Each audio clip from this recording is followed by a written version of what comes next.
money, qualified chartered accountant, and a chartered financial analyst. He founded, before joining Google, he founded Fosbury Flow, a startup that resulted on impact and innovation by connecting the dots between consumer psychology and communication technology. Prior to that, he served as the Director of Marketing at Microsoft India and VP of Partner Marketing for IBM. Kiran is the Managing Director of Google. He is joining us from Singapore. So welcome, Kiran, and a very, very hearty welcome from the entire community here. Over to you, Kiran, and we would love you to take over from here. Manoj, thank you so much, and so to Sandhya. First of all, am I audible both to this panel and to the general audience? Just want to make sure that we don't have technical glitches. Kiran, it's audible to us, but there is some. Yeah, okay. So I think we can go live now. It is audible now. Excellent. I've begun the pandemic actually once delivering an entire speech for 45 minutes without realizing that I wasn't live. So I've learned it with hard mistakes that I start the conversation at least by checking in on that front. First of all, a huge thank you to Sandhya and Manoj for having me on this forum. I would much rather have preferred an introduction which said that I was Manoj's classmate and schoolmate than anything else that followed to it. Those days I remember back fondly. And in some ways, it's a bit of an anomaly that the three of us are actually sitting on a panel just speaking about the best schools in Bangalore. Because our education backgrounds came from anything but the best schools and from best educations. We were much more interested in activities outside of the classrooms.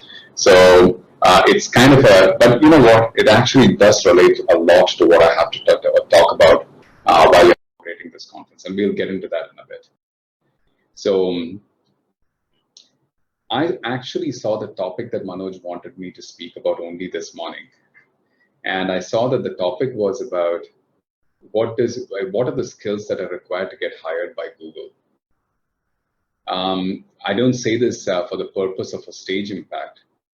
If you actually went by the criteria that Google has for hiring, I would never have made it to this company. So neither am I a qualified engineer. I don't come from any of the premier institutions in engineering, which essentially is 70% of the workforce that Google employs. Nor am I a qualified MBA from any of the premier institutions in India, which also counts for the other 29% that Google hires. So I happen to be the unconventional 1%. Not only am I the unconventional 1%, I'm also very unconventional in the sense that I was hired to sell ice to the Eskimos.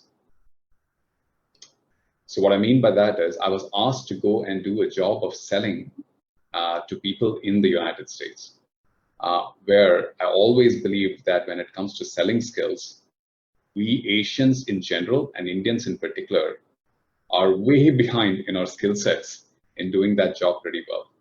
So my day job is to convince people from making them do what they don't want to do. And I will tell you, none of my educational background would have ever helped me to do that job or even qualified for a job at Google. But but that is essentially, as I said, what I would love to talk about. I grew up in a background back in a small town in Kerala, where I grew up in a Brahmin family, where yes, I wouldn't call us, we had enough means to survive, but we hadn't enough means to splurge. Academics was a choice of what could be afforded, not a choice of what I really wanted to do. But academics was also a means to financial freedom more than anything else. So it wasn't meant for choosing something which I was deeply interested in. I always choose something on the basis of what would employ me in the most gainful manner possible. And given that environment, sport was something that you did for about an hour and a half in the evening.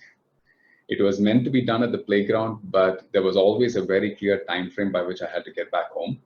And there was never a discussion of sporting achievements. It was meant to be saying that, all right, get some physical exercise, but then what was always accounted for is how well I did on the academic side. I have a sister too who also followed the same parameters.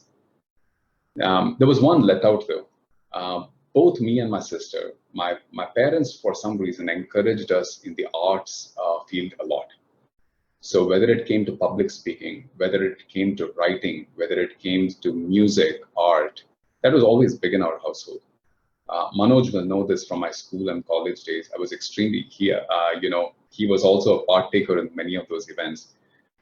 I think we were much more active outside of the classrooms than we were in the classrooms. We loved our arts sectors. We took it perhaps way too seriously. We will be there in all the inter-school, inter-college competitions. We loved basically representing our college. We wore our heart on our sleeves in those events. When I came to work, I would tell you, I actually chose a job based on my academics. As Manoj said, I qualified to become an accountant and then went on to become a financial analyst without ever having it in my DNA to do the job well. Imagine a doctor who hated cutting an animal or cutting someone up. I was in that category. I was a finance person who hated actually analyzing a balance sheet. So I did something academically, but then one thing led to the other, that coming to the financial pressures, I just decided to pick up my first job, which was in investment banking. Got in. I survived that job for a month. But fortunately, I think that was the first time in my life that I first paid attention to my emotional quotient. Something inside me told me that I wasn't happy on the job. I'll never be happy. So I actually walked away from a job which in those days was considered a job in Citibank, was a well-paying job, was considered to be something as a meal ticket. But within a month's time, something inside me, I didn't have the wisdom of hindsight as I have today, but something inside me told me that this isn't meant for me. So I actually left that. I went on to the field of advertising, which I actually followed some of my artistic passions. I took to copywriting, was a bad copywriter. But in the end, out of stumbling, trying by trial and error, I kind of found my sweet spot to be in the area where I could express myself freely. I could create new things. And I was also not afraid of taking decisions or afraid of failing. And what is interesting about all of those is when I went with my conventional wisdom that I got from my schooling or college, I actually ended up making very poor choices or life decisions. I ended up earning a lot of money, but I also went in with a lot of anxiety to work every day. Along with anxiety, I was also with a bunch of peers who were very competitive. And as with you can all recognize with most of the corporate environment in India, it's highly competitive. So we came from a generation where we went from have-nots to haves. And because of that, there was always, from a corporate perspective, there was always a huge choice on whom they wanted to hire. So you had to be, it was intensely competitive to make it to good institutions, to make it to good companies, and then survive in those companies and thrive well. So without me knowing, I was in a rat race in which I never wanted to be the rat. And lo and behold, what it left me with, within a decade of corporate life, was a great title, enough money, more than I would have ever imagined coming out of my school, but with a lot of anxiety, and at some point of time, even a burnout syndrome. And I can guarantee you that none of that could have gotten me a job at Google. I would have actually been finished in my corporate life. Fortunately for me, I've always kept a parallel track with my music, with my arts, with my other interests, with my intention to teach and express myself. And at some stage, I just, a lot of credit for that goes to my wife, to my family, where they encouraged me to keep that line active. And I quit my corporate job. I actually went on to doing a startup of my own. And that was the first time I really started saying that, all right, if I operate without an environment of fear, if I operate in a space where I felt safe and I felt that I was alive every morning, I actually created more value for myself. And at some stage may or may not result in monetary gains, but I'd also made a recognition to saying that I had enough money to meet my needs. And even if I don't meet all my wants, that's fine.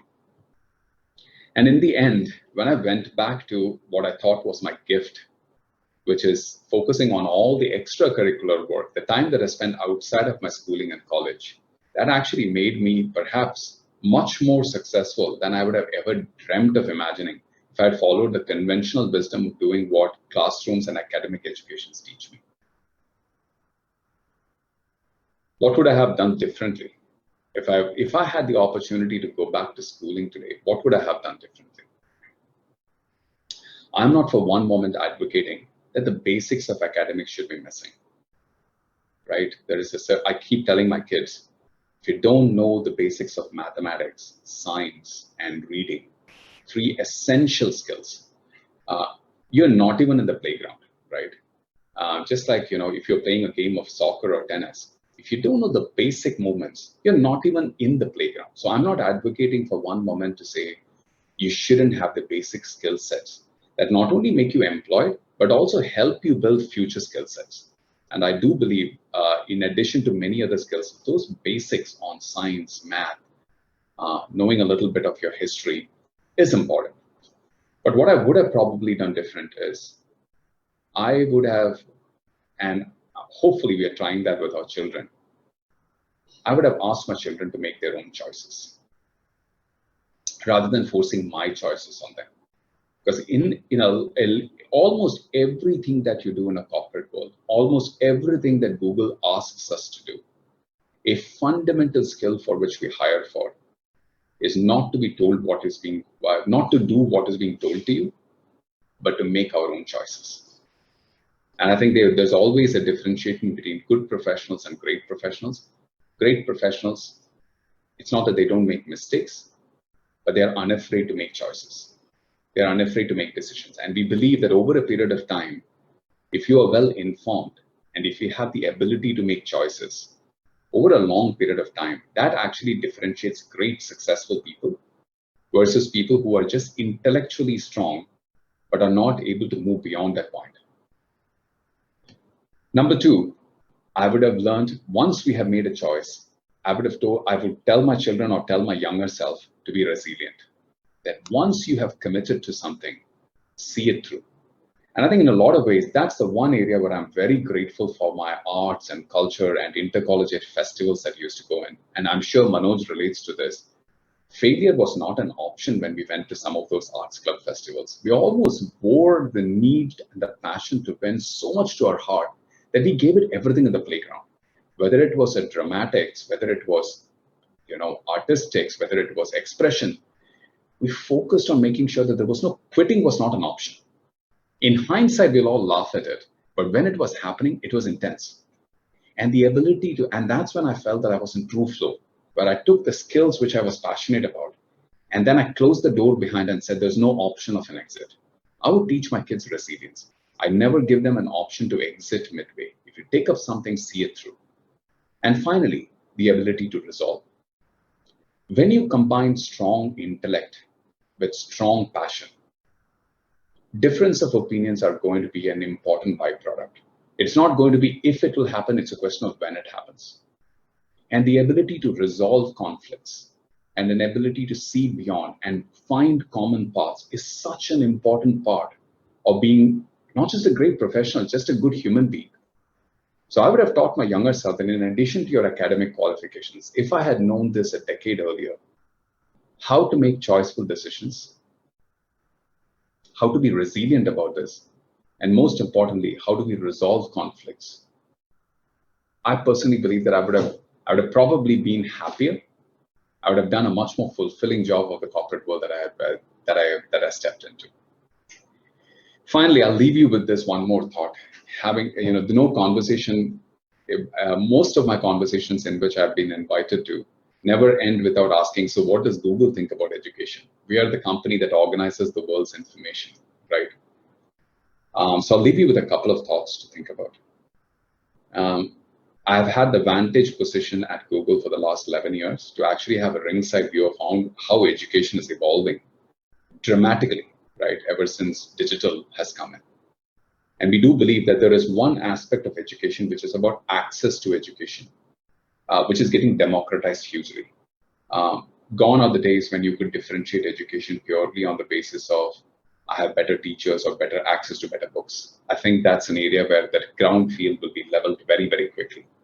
Whether you're homeschooling your child, whether you're private schooling your child, or doing it in a public school. But I think that said, if access to education is good, what can great schooling get you? Great schooling today, in my mind, is really about valuing two things. Number one, teaching the time value. In my view, the most valuable asset that we all have is time. And many a times as a child, that ability to understand, and time sometimes means actually doing nothing. It doesn't mean that filling it with activities. I have been guilty of actually managing my older child by actually filling her time with so many activities: school, after school, swimming, gymnastics. Then even her playtime was a monitored playtime. And one of the things, if I have done differently in the past few years, is let her be and let her figure out what she needs to do with her time. And so give your gift, give the kids and yourself the gift of time. And sometimes we just fill it with activities which are mundane, which include our work lives, and we don't fill it enough with things which we really want to do. And number two, so education should be primarily about giving more time back to you to do what you really want to do. And number two, I strongly believe that all human beings are born with three forms of intelligence. One is intuition, which call it the older, at one point of time, kings were people who had strong levels of instincts. So the first level of intelligence, I call it as instincts, saying in the earlier days, warriors or people who were great at instinctive skills actually led the human race. Post-industrial revolution, it actually moved into intellect. And I think we are reaching an end of the intellectual era. The future, in my view, is actually honing our third form of intelligence, which is intuition. So all skills around empathy, all skills around how do we truly understand each other as human beings, as a race, and how do we mold that form of interpersonal intelligence, in my view, will shape the future of education. Thank you once again. Thank you for joining in, and I really hope that you have a wonderful 3 days of this conference. Manoj, back to you.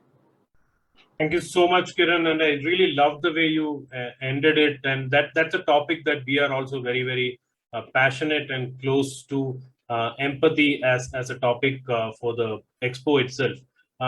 Just a quick one more question. I know this is not a panel discussion, but I'm just intrigued to ask this question because we work with quite a lot of educational institutions, tutors, teachers, trainers, all of them.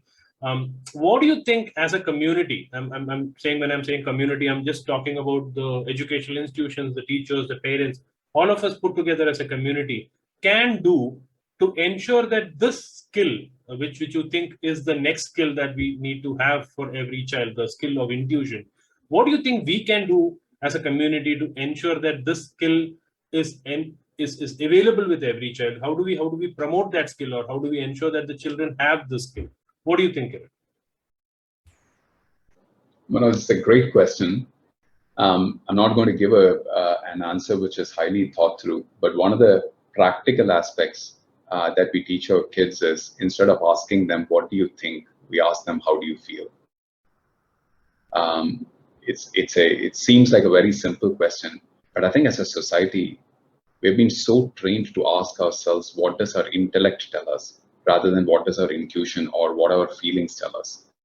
And I know there's no science to intuitions, but our hope is, and I think that's also the sad part of it, the unfortunate part of Indian education, is we sit on perhaps the most organized and the most deep body of knowledge that unlocks intuition and empathy.